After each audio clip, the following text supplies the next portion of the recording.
Style का मामला है। रूपा फ्रंटलाइन।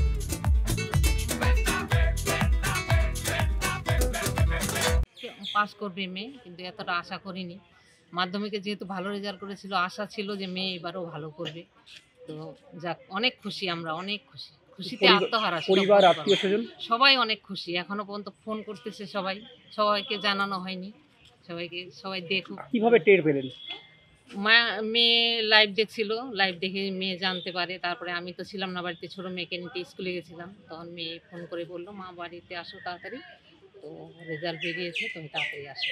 তারপরে বাড়িতে এসে জানতে পারলাম। মিষ্টি খাওয়ানো হয়েছে? না, এখনো হয়নি। আমি মিষ্টি নেওয়ার সুযোগটা পেলাম না। মেয়ে বললো তাড়াতাড়ি বাড়িতে আসো, ওর বাবা বাড়িতে নাই, কাজের সূত্রে একটু। মেয়ে তো আইন নিয়ে পরবর্তীকালে পড়তে চায়, কতটা সহযোগিতা পাবে? হ্যাঁ, অনেকটা। মেয়ে যা নিয়ে পড়তে চায় আমরা তা নিয়ে পড়াবো। বাবা মা হিসেবে আমাদের একদম, মেয়ে যেটা ও কিভাবে পরিশ্রম করছে? ও পরিশ্রম করতো, রাত জেগে পড়তো। সকালবেলা 2-2.5 ঘন্টা, 1.5 ঘন্টা এরকম পড়তো, আর রাত জেগে 12টা 1টা পর্যন্ত, 1:30টা পর্যন্ত পড়ছে। আপনারা কি চাপ দিতেন?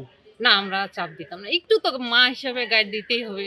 ছোটবেলা থেকে কেমন ছিল? ছোটবেলা থেকেই ভালো ছিল পড়াশোনায়। ছোটবেলা থেকে ও পড়াটা নিয়ে বেশি ভালোবাসে, পড়তে ভালোবাসে। অন্য কিছু অতটা ওর ভালো না, বাড়ি থেকে বেরোয় না, অতটা কিছু না, কিন্তু ও পড়াশোনা নিয়ে খুব থাকে। বাড়িতে আর কে কে রয়েছে? বাড়িতে বাবা, ওর বাবা, আমি, আমরা 4 জন। আমার 2 মেয়ে আর আমার স্বামী। আপনার স্বামী কি করে? আমার স্বামী ব্যাটারির বিজনেস করে। Battery business. একবারে ছোট গ্রাম থেকে একবারে কলকাতার শহরে এই নামটা যখন উঠে আসলো, মৌসুমী নাম, মুরালিগঞ্জ স্কুল, কতটা খুশি লাগলো? অনেক খুশি। মা হিসেবে কি বলবো, আজকে আমি গর্বিত মা হিসেবে। কি নাম আপনার? আমার নাম Anjana Pal. Steel flexi strong TMT bar, ये स्ट्रॉन्ग के साथ फ्लेक्सिबल भी है। आपदा मुसीबत कोई भी आए, ये घर को अटूट बनाए। जब टीएमटी फ्लेक्सी स्ट्रॉन्ग, तो घर रहे हमेशा के लिए स्ट्रॉन्ग। এনার্জি থাকতো, ইচ্ছে করতো, ততক্ষণই পড়তাম। যে আমি জোর করে পড়বো, আমার ইচ্ছে করছে না তাও আমি পড়বো, এরকম। স্কুলে পড়া হতো? দিনে তাও 4 ঘন্টার মতো। এই যে তোমার রেজাল্ট, তার সবথেকে বড় প্রাপ্তিকা?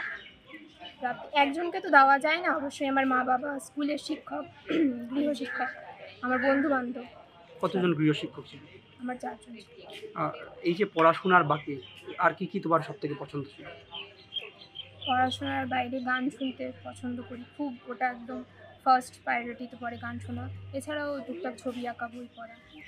কি করবে পরবর্তী জীবনে? পরবর্তী জীবনে ল পড়াচ্ছি। স্কুলের ভূমিকা তো একটা রয়েছে। হ্যাঁ, সেই স্কুল যেহেতু চা বলয়ের মাঝখানেই মুরালিগঞ্জ হাই স্কুল এবং সুনামধন্য একটা স্কুল, কি বলবে সেই স্কুল থেকে তুমি এবার?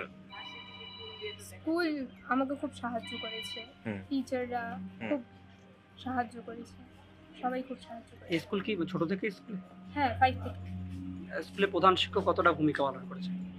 স্যার তো করেছে, অবশ্যই সাহায্য করেছে, আমাদের সমস্ত ফ্যাসিলিটিস দিয়েছে। কথা বলা হয়েছে প্রধান শিক্ষকের সঙ্গে?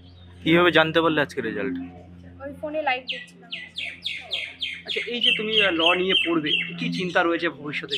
কিভাবে কি করবে চিন্তা, কি মনে হচ্ছে? ভবিষ্যতে ল নিয়ে পড়তে চাই, ভালো একজন উকিল হতে চাই, যে সত্যির পথে রয়েছে, সততার সাথে সাথে চলেছে।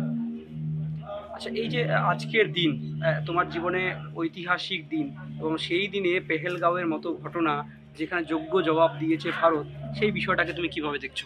দে ডিজার্ভ। তারা যেটা করেছে সেটা একদমই ঠিক করেনি, তারা খুব খারাপ কাজ করেছে।